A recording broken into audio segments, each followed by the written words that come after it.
Kalian ada yang menyaksikan acara kajian ini lewat eh, online, insyaallah.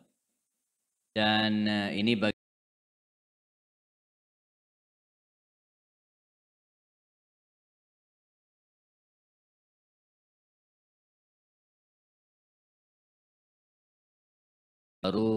2-3 bulan terakhir ini beberapa kajian kita mulai lagi secara offline seperti ini, alhamdulillah ya. Dan berharap ke depannya kondisi semakin membaik, sebab lama-lama capek juga pakai masker kemana-mana ya. Kemudian sholat juga dijarang-jarangin, tidak sempurna juga ibadah kita ya, walaupun tetap sah. Segera berlalu ya, kondisi normal, kita bisa ibadah dengan tenang, bisa bertetangga ya, tanpa ada sekat yang membatasi ya, bisa melaksanakan umroh tanpa harus ada karantina. Sekarang sudah boleh mulai umroh ya. Saya kemarin malam live dengan teman-teman yang sudah ada di Madinah, kondisi di sana sudah relatif normal ya. Walaupun tetap protokol kesehatan, tapi sudah bisa melaksanakan ibadah. Dan karantinanya juga nggak lama-lama seperti kita. Karantina cuman 3 hari. Kalau di Indonesia masih 7 hari. Ya. Jadi kalau jemaah hari ini berangkat umroh, yang biasanya 9 atau 12 hari, ini bisa 20 hari. Ya. Nah yang nyeseknya, lamanya itu bukan di Tanah Suci, lamanya di Hotel Indonesia. Bayar pula, nah, ini masalahnya. Jadi kita berharap kondisi semakin membaik jamaah sehingga kita bisa melaksanakan ibadah umroh, haji serta yang lainnya dengan normal insyaallah. Baik, seperti diinformasikan sebelum sholat maghrib tadi insyaallah sampai nanti waktu isya kita akan laksanakan kajian sirah an-nabawiyah. Jadi saya akan fokus pada pembahasan sejarah hidup baginda Rasulullah dan wallahu alam ya, apakah nanti ada serial lanjutannya mengingat belajar sejarah hidup Rasulullah ya, menelaah sejarah hidup Rasulullah SAW ini ya, sering saya sampaikan jamaah, kita seperti ya, menggali air sumur gitu ya, yang enggak pernah kering ya. Secara personal saya menggeluti dunia sirah nabawiyah ini ya, terhitung dari tahun 2000. Jadi sudah 22 tahunan ya. Baik mengisi kajian ya, di perkantoran-perkantoran masjid-masjid, di masjid alumni itu sudah pertemuan yang ke 140 sekian sebelum pandemi gitu ya. Ada yang sampai sudah 7 tahunan gitu ya. Dan juga menulis ya, saya menulis ada 57 judul buku yang saya tulis ya. Dan luar biasa ya. Jadi seperti saya sampaikan tadi, mempelajari sejarah hidup Rasulullah dan para sahabat betul-betul ya seperti kita menggali air sumur, mata air yang terus nggak pernah kering. Ya. Selalu ada inspirasi baru, selalu ada hal menarik yang bisa kita telaah dan kemudian kita gali, lalu kemudian kita ambil teladan dan pelajaran bagi kita hari ini. Ya. Nah inilah sosok Rasulullah. Karena itu pada pertemuan perdana ini ya, sebagai muqaddimah kita akan bahas jamaah poin limadza nata'allamu sirat nabawiyah ya. Untuk apa kita mempelajari sejarah hidup Rasulullah. Nah, ini pertemuan perdananya ya. Limadza nata'allamu sirat nabawiyah. Untuk apa kita belajar sejarah Rasulullah SAW. Saya akan buat beberapa poin supaya gampang dihafal. Pertama, ada yang nyatet nih ya. Pertama ya, tujuan kita belajar sirat nabawiyah, sejarah hidup Nabi itu adalah yang pertama adalah li ma'rifati syakhsiyatir Rasul. Ya, li ma'rifat syakhsiyat ar-Rasul. Untuk mengenal kepribadian Rasulullah. Ya. Pepatah lama mengatakan tak kenal maka ta'aruf. Tak kenal maka tak sayang. Ya. Bagaimana mungkin kita bisa menyayangi Rasulullah, mencintai beliau, kalau kata orang Betawi itu ya, kenal aja kagak. Kenal aja enggak. Ya. Makanya wajar kalau hari ini anak-anak kita, generasi kita, lebih kenal, lebih sayang, ya, lebih apa namanya ya tahu ya, lebih meneladani, ya, mengidolakan para artis, selebritis ya, ketimbang Rasulullah dan para sahabat, karena artis dan selebritis itulah yang mereka kenal selama ini.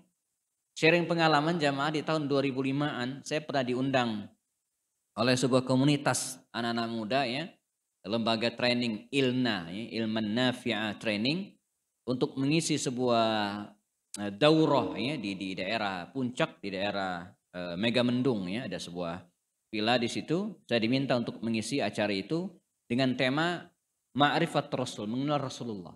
Ya. Jadi ada yang Ma'rifatul Quran, Ma'rifat Rasul, Ma'rifatullah. Nah, saya kebagian Ma'rifat Ar-Rasul ya, mengenal Rasulullah. Pesertanya waktu itu jamaah kira-kira seingat saya tidak lebih dari 60, sekitar 50 atau 60 orang. Anak-anak SMA. Anak-anak SMA sebuah SMA Jakarta, mereka melaksanakan daurah training di Puncak. Nah, di depan anak-anak SMA ini ya, saya diminta untuk mengisi tema ini. Sebelum saya mulai, namanya juga training ya, jadi bukan kajian khusus serius ya. Jadi semi training, saya berdiri, saya bagikan kertas ya, ke anak-anak tersebut, satu lembar kertas kosong. Dan mereka sudah disiapkan alat tulis. Saya bilang, teman-teman sekalian, kita akan ya, membahas tema tentang ma'rifat Rasul, mengenal Rasulullah. Namun sebelumnya saya ingin memberikan semacam ya survei atau apalah namanya ya.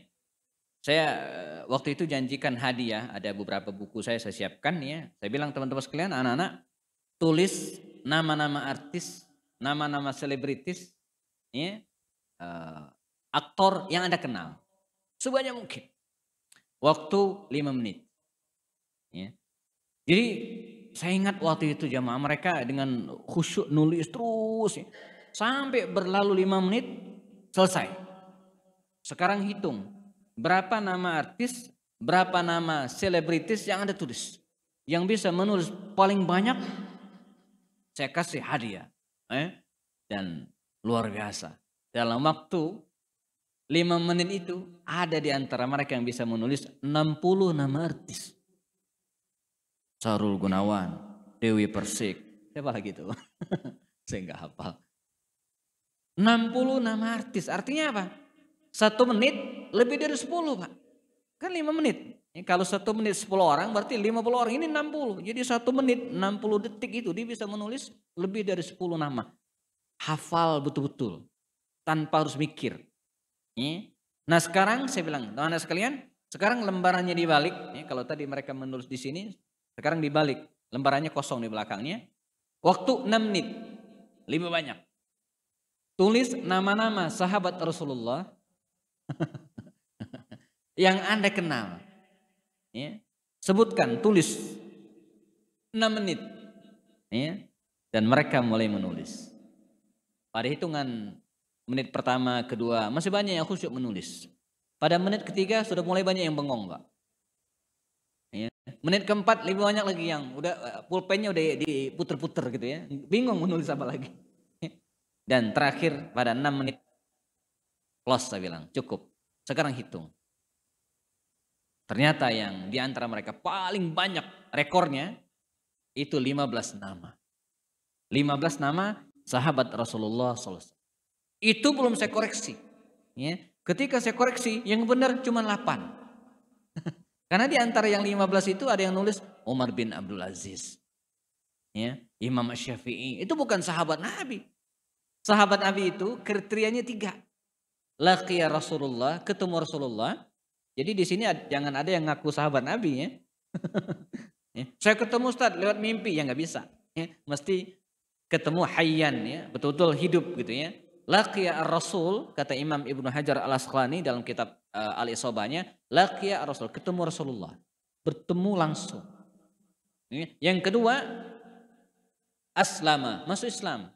Makanya Abu Jahal itu bukan sahabat Nabi, walaupun ketemu sahabat hari. Lalu kemudian Abu Lahab itu bukan sahabat Nabi, walaupun paman Rasul, ketemu terus. Karena mengapa? Karena mereka tidak masuk Islam. Nah yang ketiga adalah tuwfiya alal Islam. Wafat dalam keadaan muslim. Nah ini kriteria sahabat Rasul. Maka di antara mereka yang nulis 15 nama tadi salah 7, tinggal 8. Ini paling banyak. Yang lain 4, 5. Bahkan sekedar menyebutkan 4 khalifah rasyidun pasca Rasulullah saja mereka tidak bisa. Apalagi kalau disuruh nulis sempurna. Ya, pernah di di pengajian ibu-ibu ya, saya nulis tema sejenis saya mengisi acara seperti ini ya, dan kita diskusi waktu itu ya. Saya bilang ibu-ibu, ya, sebutkan putra-putri Rasulullah. Pada nggak bisa jawab. Saya tanya lagi, Zainab itu apanya Rasulullah? Nah, ada yang tahu Pak? Zainab itu apanya Rasulullah? Hah? Anak, terus ada lagi? Siapa? Istri, terus? Yang mana yang benar nih, anak atau istri? Tergantung Pak, ujungnya bintinya siapa? Nah itu masalahnya. Kalau Zainab binti Rasulullah, ya putri Rasulullah. Tapi kalau Zainab binti Jahash, itu istrinya Rasulullah. Ada dua istri Nabi yang namanya Zainab. Zainab binti Jahash dan Zainab binti Khuzaimah. Ya. Kalau Zainab binti Ali, itu cucunya Rasulullah. Jadi tergantung ya, Zainab yang mana. Nah, jadi apalagi kalau disuruh nulis lengkap, belum tentu sempurna. Abdullah misalnya. Abdullah mana? Banyak nama Abdullah. Abdullah bin Umar, Abdullah bin Amr, Abdullah bin Abbas, Abdullah bin Ghaffal, Abdullah bin Mas'ud, banyak. Ada 400 lebih sahabat Nabi yang namanya Abdullah. Nah kembali ke cerita tadi, ini fakta jemaah. Ini kondisi kita bahwa anak-anak kita hari ini, generasi kita hari ini lebih kenal artis, lebih tahu selebritis ketimbang Rasulullah SAW dan para sahabat. Ya, apalagi kalau kita bicara tentang sosok Rasulullah. Sejauh mana kita mengenal Rasulullah? Ya, biasanya saya kalau baru ngisi di sebuah pengajian, baik online ataupun offline, biasanya panitia ya, pengurus ya, minta kurikulum vitae. Nah, kalau tadi mereka nggak minta, mungkin menganggap saya udah kenal semua gitu ya, jadi nggak perlu diperkenalkan. Ya, kurikulum vitae, ya, apa itu? Biodata singkat. Nah kita Pak, biodata singkat Rasulullah jangan-jangan nggak ngerti. Ya. CV itu apa sih? Apa aja coba? Nama, terus apa lagi? Nah, TTL ya, tempat tanggal lahir, terus apa lagi? Kurikulum vitae. Biasanya kita suka ngisi, isi Ustadz kurikulum vitae, kamu membacakan ke peserta nama, tempat tanggal lahir, terus alamat, sekarang alamat, terus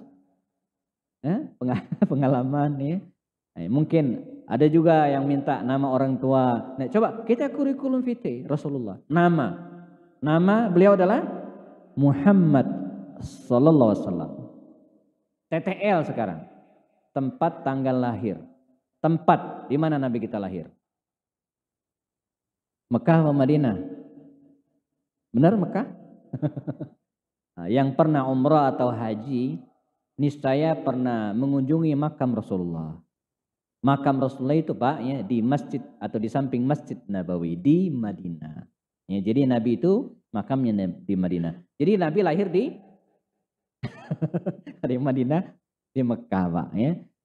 Di antara 3 bukit ya, terkenal ya ada bukit atau Bukit Sofa ya, Bukit Marwah, ada Jabal Abu Qubais namanya. Nah di tengah itu ada lembah. Nah disitulah tempat keluarga besar Rasulullah tinggal. Ya, sampai sekarang masih ada. Nah, disitulah Nabi lahir. Maka di tempat itu hari ini ada bangunan segede masjid kita ini, persis, nggak jauh beda dengan ini. Ya. Itu dikenal dengan Darul Maulid, tempat lahirnya Rasulullah. Tentu saja bangunan itu baru, ya. Di masa Nabi nggak seperti itu. Tapi disitulah Nabi lahir di Mekah. TTL, tempat lahir di Mekah. Tanggal berapa Nabi kita lahir? Tanggal 12 bulan Rabiul Awal, tahun berapa? Berapa? Bukan hewan apa? Gajah itu hewan Pak. 12 Rabiul Awal, tahun berapa? 571 Masehi. Tahun gajah. Bulannya Rabiul Awal, tahunnya Masehi. Nah ini nggak cocok kata orang Medan. Sama seperti sekarang misalnya tanggal 27 Safar misalnya tahun 2022. Ya benar tapi nggak cocok gitu ya. Ini tahun berapa? Belum ada. Ya, karena Nabi belum hijrah ya, berarti ngitung mundur Pak. Kalau Nabi Musa itu lahir tahun sekian sebelum Masehi gitu kan. Maka Nabi ada juga sebelum Hijriah. Kan begitu hitungannya ya. Nah, jadi Nabi lahir tanggal 12 bulan Rabiul Awal tahun berapa sebelum Hijriah? Nah, ya 40 enggak. Karena Nabi menjadi Rasul itu usianya 40 tahun. Dan setelah itu enggak langsung hijrah beliau. 53. Imam kita benar ya. Mesti dapat hadiah nih mestinya ya. Nah jadi Nabi itu lahir Pak tanggal 12 Rabiul Awal tahun 53 SH. Sebelum Hijriah. Nah mengapa beliau bisa menjawab sebelum 53 sebelum Hijriah? Karena udah pernah baca, udah ngerti. Dari sini kemudian kita bisa memahami sejauh mana pemahaman seseorang tentang sejarah Rasulullah. Ya, kalau menjawab 53 tahun saja belum bisa, berarti dia belum bisa, ya, belum pernah baca, belum pernah mengetahui berapa lama Nabi tinggal di Mekah, berapa lama beliau berdakwah dan umur berapa beliau menjadi Nabi. Ya, sebab beliau menjadi Nabi pada usia 40 tahun, setelah itu berdakwah di Mekah 13 tahun, lalu hijrah. Nah, berarti ketika hijrah usia Nabi itu 53 tahun. Jadi Nabi lahir 53 SH. Ayah sekarang, ayah Rasulullah siapa? Abdullah, ibunya Aminah, kakeknya Abdul Muttalib, neneknya. Kan ayah, ibu, kakek, nenek. Siapa nenek Rasulullah? Kakeknya siapa? Abdul Muttalib. Neneknya? Ya, nyonya Abdul Muttalib. Ini jawaban gampangnya kan istri Abdul Muttalib.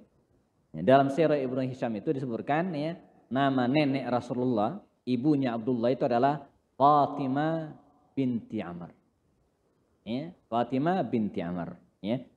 Jadi kita baru bahas kurikulum fitih Rasulullah Pak. Ini udah mau isya aja gitu kan. Itu luas sekali kehidupan Nabi itu. Nah ini tujuan pertama jamaah, mengapa kita harus belajar sejarah hidup Nabi. Agar kita kenal beliau, kenal sosoknya, kenal keluarganya, ya, kenal sahabat-sahabatnya, istri-istri beliau. Nah setelah kita kenal beliau, maka tujuan belajar sejarah hidup Nabi yang kedua adalah linajid, agar kita bisa mendapatkan al-masal a'la, teladan ideal untuk mencontoh Rasulullah. Dan itulah esensi utama dari belajar sejarah, agar kita bisa mengambil keteladanan. Laqad kana lakum fi Rasulillahi uswatun hasanah. Sungguh kata Allah SWT, lakum bagi kalian fi Rasulillah, dalam diri Rasul itu ya, uswatun, ada teladan, uswatun hasanah, ada keteladanan yang baik.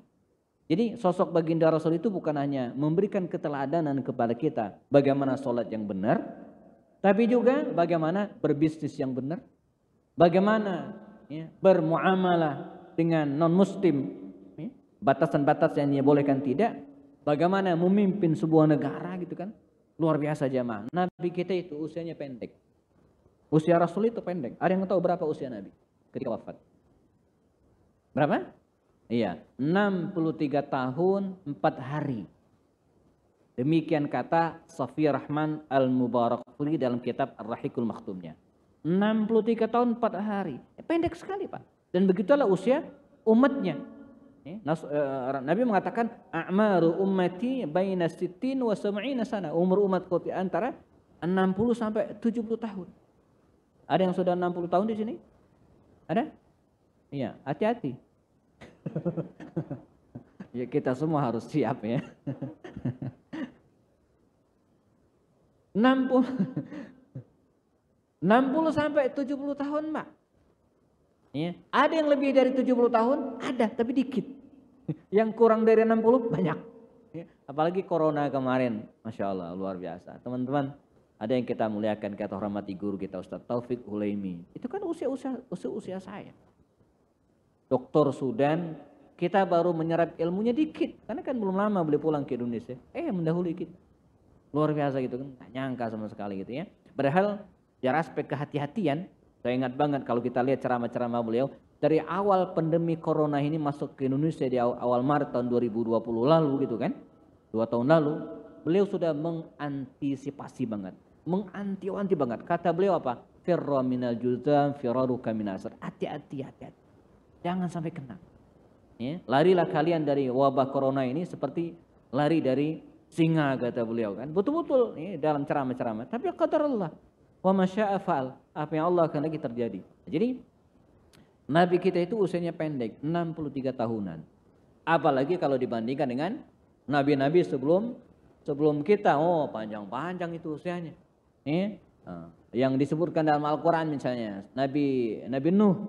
Nabi Nuh dalam surat Al-Ankabut ini ayat yang ke-14. Ya, dalam surat Al-Ankabut ayat 14.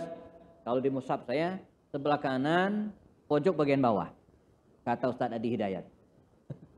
Ya, kanan nih pojok bagian bawah ayat ke-14. Ya, Allah berfirman, "Walaqad arsalna Nuhan ila qaumihi falabitha fihim alfasanatin illa khamsina ama." Sungguh kami telah utus Nuh kepada kaumnya. Dan dia labitha fihin, menetap, berdakwah di tengah kaumnya itu alfasanatin. Ini redaksi Al-Qur'annya. Alfasanatin. 1000 tahun. Illa khamsin aman. Kurang 50. Berapa? 950 tahun. Para ulama menegaskan mengapa atau apa rahasia Allah menyebut kalimat ya 1000 kurang 50, bukan 950, bukan tis'umi'ah wa khamsuna, bukan 950 enggak, tapi 1000 kurang 50. Iya ya. Sebagian ulama mengatakan ya, mengapa demikian? Karena usia Nabi Nuh alaihissalam itu ya memang 1000 tahun. 1000 tahun ya, tapi lamanya berdakwah 950 tahun. Jadi dia hidup pasca banjir itu 50 tahun. Ini penjelasan para mufassir, para ulama. Artinya apa? 1000 tahun tahu usianya. 1000, bayangin. Kita dijajah Belanda aja berapa? 350 tahun sepertiganya. Itu aja udah lama. Dijajah Belanda. Ini 1000 tahun, lama sekali. Usianya panjang gitu kan. Dan usia umat Nabi Nuh juga segitu-gitu. Usia Nabi Ibrahim itu ulama berbeda pendapat. Ada yang mengatakan 400, ada yang mengatakan 700, ada yang mengatakan ya, 500 ya. Terjadi perbedaan karena waktu itu tidak ada akte kelahiran, ya, susah ngelacaknya, dan juga tidak ada dalam Al-Quran, ngarang. Tapi yang jelas Nabi Ibrahim itu tua, sampai dia ya, ketika didatangi oleh malaikat untuk cabut nyawa itu udah tua banget, diingatkan oleh malaikat, Ibrahim, ente udah tua, mau mati enggak gitu ya? Kalau kita jawab enggak kali ya. Nabi yang lain juga demikian, Pak. Ada Nabi siapa? Nabi Musa ya, di atas 200 tahun usianya gitu kan. Nah, tapi Nabi Muhammad qalil, sedikit, 60 tahun. Hanya seperti. Tapi walaupun Nabi kita itu pendek usianya, tapi inspirasi, keteladanan, hikmah luar biasa. Mohon maaf, tanpa bermaksud menyepelekan para nabi sebelumnya, tapi ini maaf bukan tidak ada maksud merendahkan derajat para nabi. Mereka adalah utusan Allah, orang-orang mulia. Tapi kalau kita banding dengan Rasulullah jauh. Nabi Nuh yang tadi usianya panjang. Coba jemaah, kita yang pernah baca Qasasul Anbiya, cerita para nabi, coba kita ingat-ingat.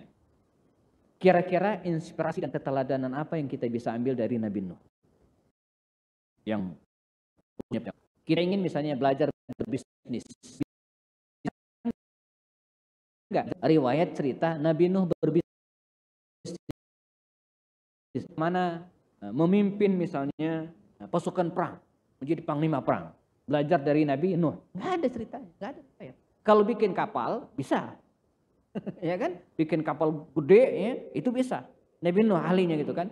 Atau bikin alat-alat rumah tangga, ya, tukang kayu lah gitu kan? Karena profesi bisa. Tapi yang lain nggak? Atau misalnya kita ingin tarbiyat aulad, mendidik anak seperti Nabi Nuh, nggak bisa, Pak. Dia gagal mendidik anaknya, ya kan? Kan'an itu kan tenggelam bersama dengan orang-orang kafir. Artinya apa? Inspirasi yang kita bisa ambil dari Nabi Nuh itu dikit banget. Ya, mungkin kesabaran kali ya, kita bisa belajar tuh dari Nabi Nuh. Gimana gak sabar, Pak? 950 tahun dakwah, dapatnya cuma 100 orang.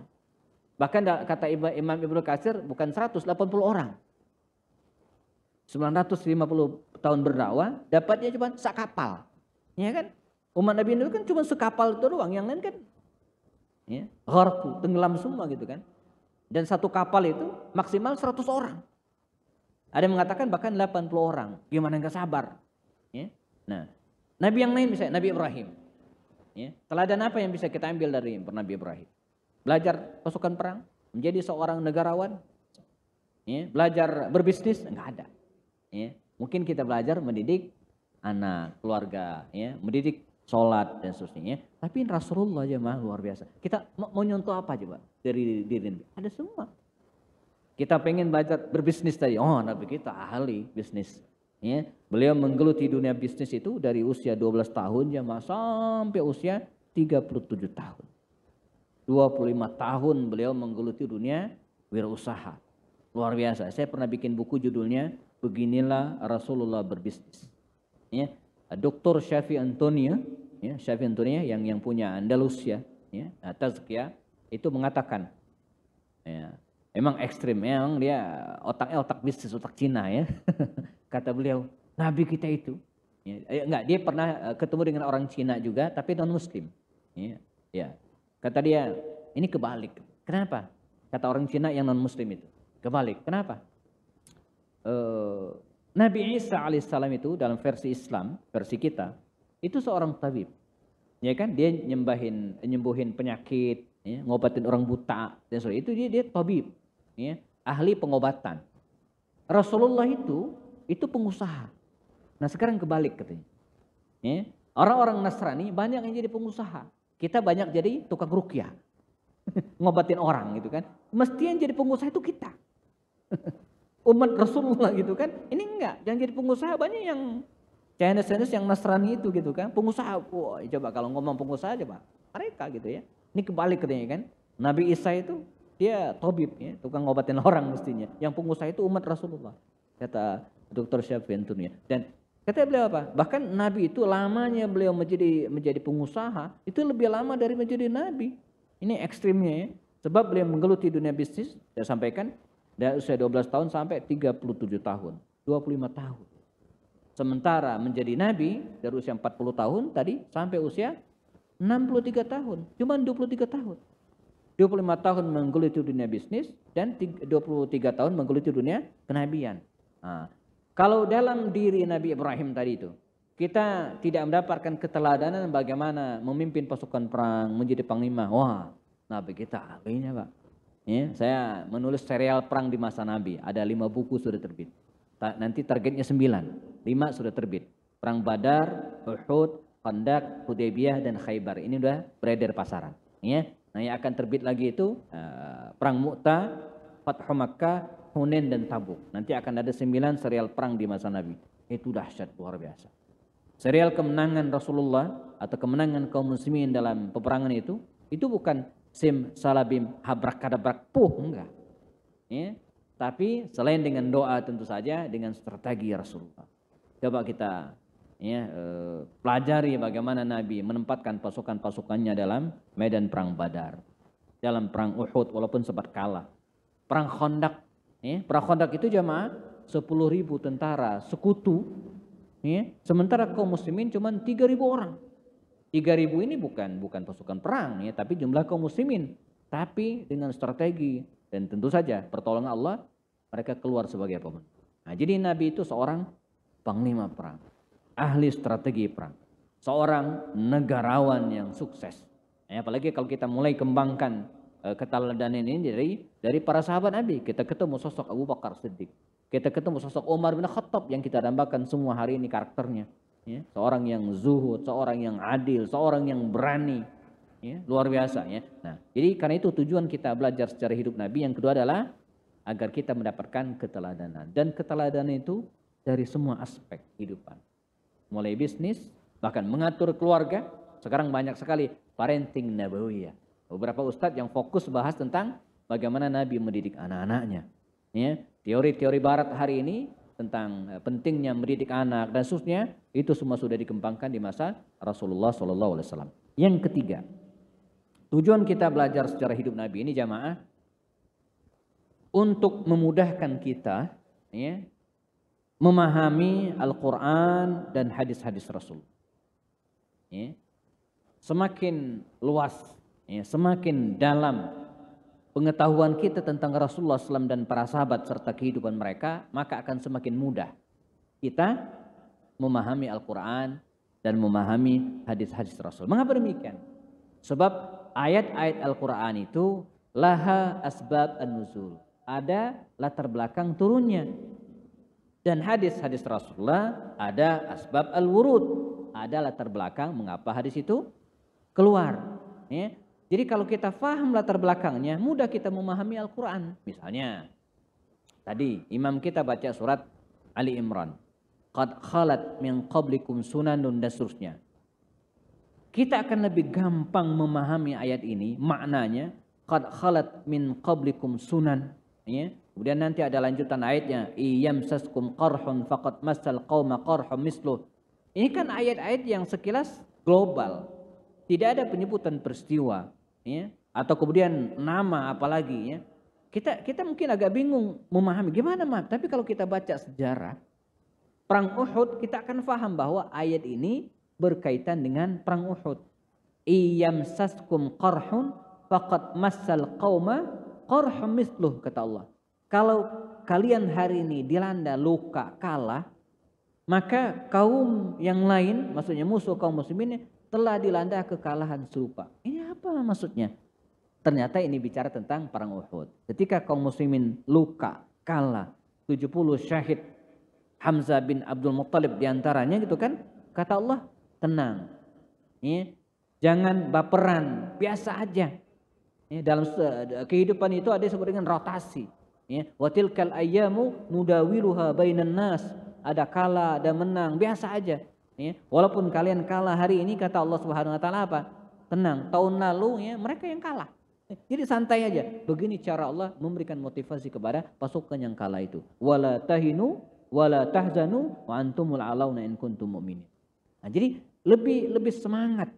Ya, makanya nyaris ya, kita tidak bisa menafsirkan Al-Quran ya, kalau tidak dengan sirah. Bahkan luar biasa ya, ketika beberapa tahun yang lalu ya, kita diberisikan oleh ayat surat Al-Ma'idah ya, ayat 51 ya. Ini heboh beberapa tahun lalu ya, surat Al-Ma'idah 51. Itu Imam Ibnu Katsir ya, menafsirkan surat Al-Ma'idah ayat 51 ini dengan sirah. Dan kita dengan sangat gampang memahaminya. Nanti silakan buka kitab Ibnu Katsir lagi. Ya, ketika beliau memaparkan atau menafsirkan surat Al-Ma'idah 51 tentang larangan mengangkat ya, non-muslim sebagai wali, ya, itu dijelaskan oleh Ibnu Katsir ya, dengan sirah, dengan sejarah Nabi, sejarah para sahabat. Bagaimana? Beliau menuturkan riwayat. Suatu saat Sayyidina Umar bin Khattab memanggil Abu Musa al-Asy'ari. Abu Musa al-Asy'ari yang menjadi salah satu gubernur di daerah Basrah kalau salah waktu itu. Dipanggil oleh Umar ke Madinah. Dimintai keterangan tentang keuangan daerah. Ini salah satu kepemimpinan Umar bin Khattab ya. Jadi kira-kira kata Umar, ya Abu Musa, tolong jelaskan kepada saya atau laporkan keuangan daerah yang Anda pimpin, Basrah. Maka datanglah Abu Musa al-Asy'ari ini bawa catatan lengkap.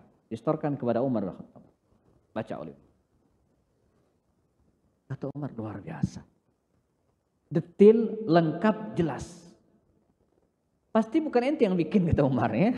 Karena Abu Musa al-Asy'ari kan ustadz gitu kan. Dia kan pakar fikih gitu ya. Bukan alumni STAN. Bukan pakar keuangan. Ya. Tapi ini laporan bagus sekali. Siapa yang bikin, kata Umar? Sekretaris. Saya punya sekretaris. Ah, bagus, kata Umar. Panggil sekretarismu, kita ngobrol di Masjid An-Nabawi, Madinah. Kata Abu Musa, tidak bisa ya Umar. Dia tidak boleh masuk masjid. Apalagi Masjid Nabawi. Ah, kata Umar. Kenapa? Redaksi hadisnya saya hafal. Kata Umar begini. Ajanabahu, apakah dia lagi junub? Sehingga tidak boleh masuk masjid. Bukan, kata Abu Musa, bal Nasrani, tapi Kristen. Ah, jadi kau pun sekretaris Kristen. Iya, pecat, kata Umar. Lalu dia membacakan firman Allah SWT, surat Al-Ma'idah ayat 51. Ya, jadi kalau ngangkat sekretaris saja nggak boleh gitu kan. Karena itu urusan dengan hal-hal yang sangat internal bagi kaum muslimin, itu nggak boleh, apalagi lebih dari itu. Nah, jadi Imam Ibnu Katsir itu ingin menegaskan bahwa tafsir ayat itu begitu maksudnya. Dengan apa? Dengan sir. Kita lebih gampang memahami. Kita nggak usah debat tuh, pahami sendiri aja, ngerti nggak itu masalahnya. Ya. Nah ayat yang lain juga demikian misalnya. Bismillahirrahmanirrahim. Inna fatahna laka fatham mubina. Surat Al-Fatah. Sungguhnya kami telah fatahna, memberikan kemenangan kepadamu ya Muhammad, maksudnya SAW ya, fatham mubina, kemenangan yang besar. Apa maksud kemenangan yang besar itu? Nggak ngerti kita Pak. Tapi kalau kita baca sejarah, Sulhul Hudaybiyah, perjanjian Hudaybiyah, lanjut dengan perang Khaybar, kita akan paham. Dalam Al-Quran juga misalnya, Bismillahirrahmanirrahim. Idza jaa nasrullahi wal fath. Idza jaa, ketika datang. Nasrullah, pertolongan Allah. Wal fath, dan pembukaan. Apa maksudnya ini? Nggak paham kita. Tapi kalau kita baca latar belakangnya, asbabun nuzul dan seterusnya, kita akan paham. Oh, ayat ini berhubungan dengan Fathu Makkah. Kemenangan kaum muslimin dalam membebaskan kota Makkah. Artinya apa jemaah? Semakin kita paham sejarah hidup Nabi, semakin kita menguasai sejarah Rasulullah SAW dan para sahabat, kita akan semakin mudah memahami, menjelaskan ayat-ayat Al-Quran. Karena ayat tersebut dia tidak berdiri sendiri. Ada yang melatar belakangi. Makanya Imam As-Suyuti ketika bicara tentang kisah turunnya Al-Quran, beliau mengatakan bahwa Al-Quran itu turun 2 kali. Pertama min indillah, dari sisi Allah Subhanahu wa taala, inda sidratil muntaha min baitil izzah, ila sama'i dunya. Jadi Al-Quran ini 30 juz ini turun dari Allah Subhanahu wa taala blok ke sama'i dunya. Daf'atan wahida, sekali turun 30 juz. Nah, minas sama'i dunya, dari langit dunia ini ila Rasul SAW, kepada Rasulullah SAW turun secara munajjaman, bertahap. Enggak sekaligus. Turun pertama Iqra, surat Al-Alaq. Iqra bismi rabbikal ladzi khalaq.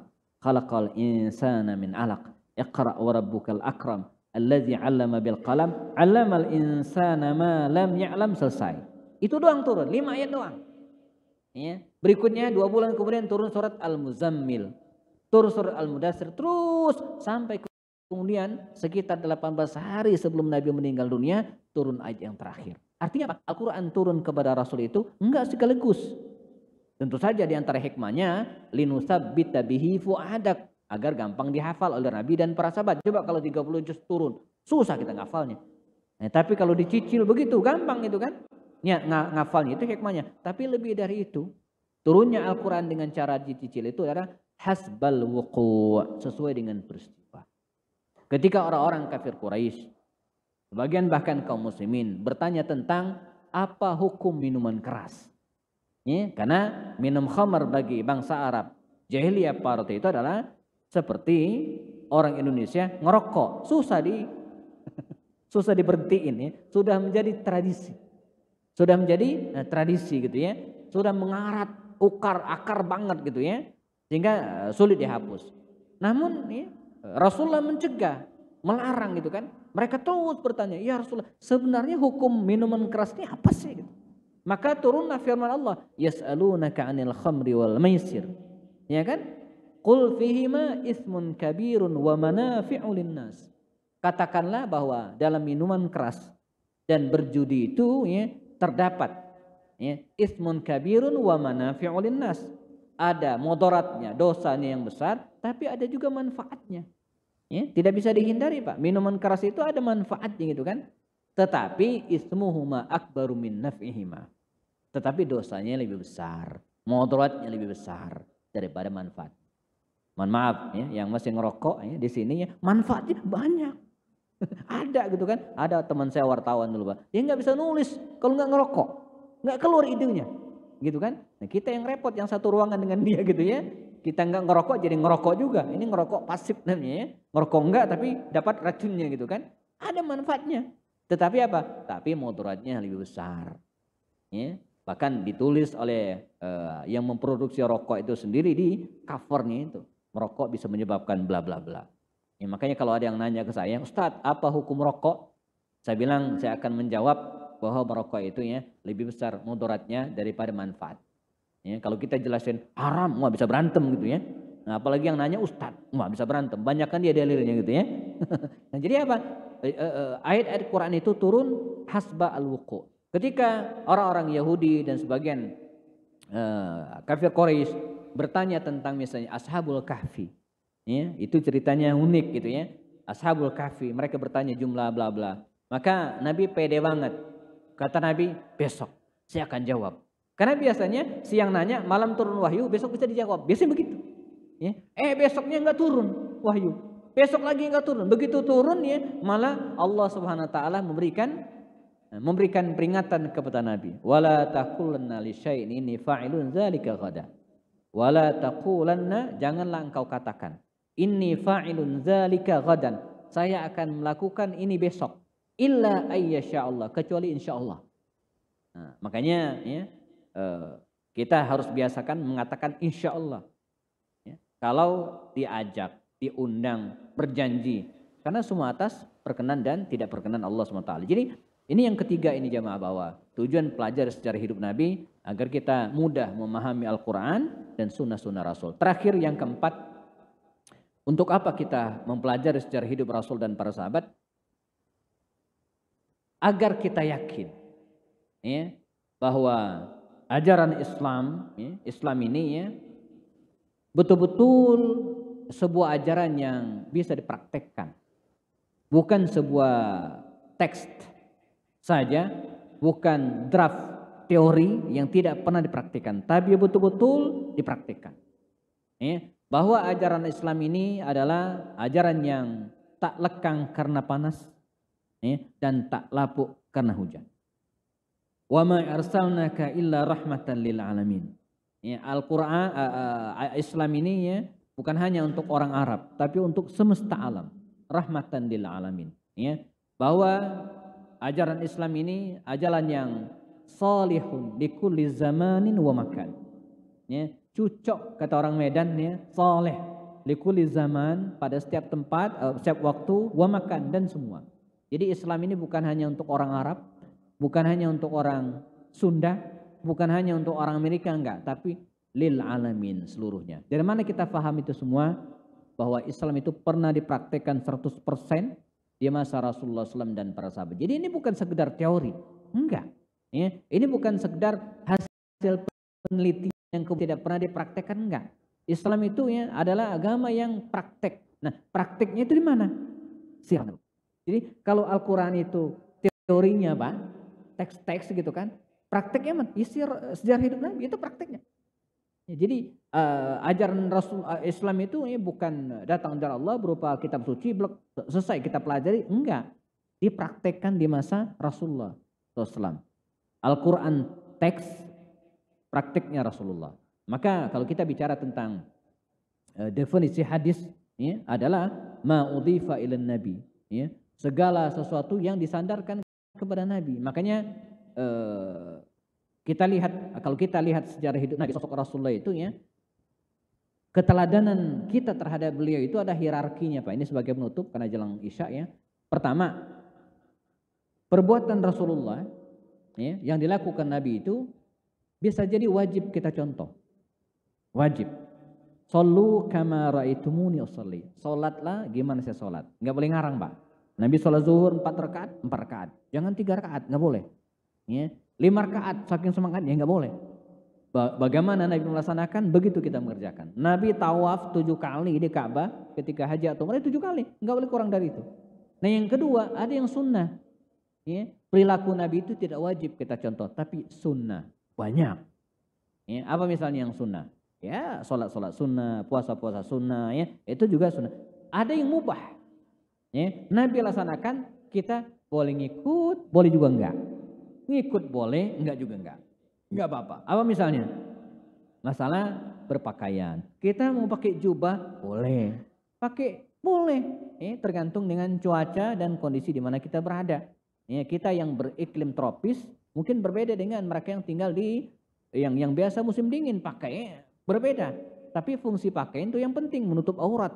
Itu yang penting itu kan. Makanya dalam hal berpakaian ini kalau kita melihat Rasulullah SAW itu termasuk hal yang mubah. Boleh-boleh saja. Ya, saya kebetulan karena sering umroh dan ketika umroh itu saya pakai jubah. Ini sesekali banyak jamaah nanya, Ustaz, jubahnya ukuran berapa? 52 garis miring 22. Oh, saya kira dia nanya doang. Ternyata nanya mau ngebeliin. Ya, maka pulanglah saya dengan banyak jubah akhirnya ya. Jadi mubazir kalau nggak dipakai gitu ya. Maka saya pakai jubah ini, pakai celana, ya boleh banget asal menutup aurat. Masalah pakaian, masalah makanan, nggak mesti sama dengan Rasulullah. Ya, Anas bin Malik meriwayatkan Nabi itu suka makan buah labu. Nabi suka makan buah labu gitu kan. Kita sukanya karedok, boleh. Boleh gitu kan. Walaupun Nabi nggak pernah makan itu gitu kan, sah. Atau kita sukanya misalnya apa? Mie glosor. Boleh. Oh, ini bid'ah ini. Nabi nggak pernah makan mie glosor. Ya, emang waktu itu nggak ada. Nah, ini masalah makanan. Kecuali ada makanan khusus misalnya zam-zam. Kurma itu punya khasiat tersendiri. Tapi kalau yang lain bebas-bebas saja. Bahkan Pak, sebagai penutup udah Isya, ada yang perbuatan Nabi tapi haram kita ikuti. Nggak boleh. Apa misalnya Pak? Nabi melakukan, kita nggak boleh. Apa? Hah? Oh, menikah dengan wanita lebih dari 4. Nabi lebih. Dalam kitab Ar-Rahiqul Maktum itu bahkan ketika Nabi meninggal dunia, istrinya 9 orang. Ya. Khusus untuk beliau dengan hikmah-hikmah tertentu. Nanti suatu saat kita bahas hikmahnya. Ya. Atau menerima wahyu. Nabi menerima wahyu. Kita mau menerima wahyu juga. Jadi Nabi palsu gitu ya. Enggak boleh Pak. Jadi ada beberapa hal yang khusus bagi Nabi sebagai Rasul utusan Allah dan kita enggak boleh ngikut. Nah, jadi ini sebagai muqaddimah jamaah. Limadza nata'alam syirat nabawiyah, mengapa kita belajar syirat nabawiyah, dan berharap ya, kajian singkat ini bisa memberikan motivasi kepada kita agar lebih dekat dengan Rasulullah. Dan bersyukur hari ini udah banyak buku ditulis, udah banyak kajian-kajian Ustadz bisa kita ikuti insyaallah. Demikian ya, sudah masuk waktu Isya, kita siap-siap melaksanakan sholat Isya berjamaah. Yang batal wudunya silakan wudu lagi. Nanti kalau ada yang ingin tanyakan penting banget pada Isya kita bisa ngobrol santai insyaallah ya. Pada Isya tidak perlu formal seperti ini, kita ngobrol santai. Kalau ada yang ingin tanyakan, ada hal-hal yang menggelitik di hatinya, kita bisa selesaikan secara baik-baik insyaallah. Semoga tidak terjadi pertumpahan darah ya. Jazakumullah khairan. Sempurnakan dengan kafar majlis. Subhanakallahumma wa bihamdika asyhadu an la ilaha illa anta astaghfiruka wa atubu ilaik. Assalamualaikum warahmatullahi wabarakatuh. Tafadhol muazin, silakan.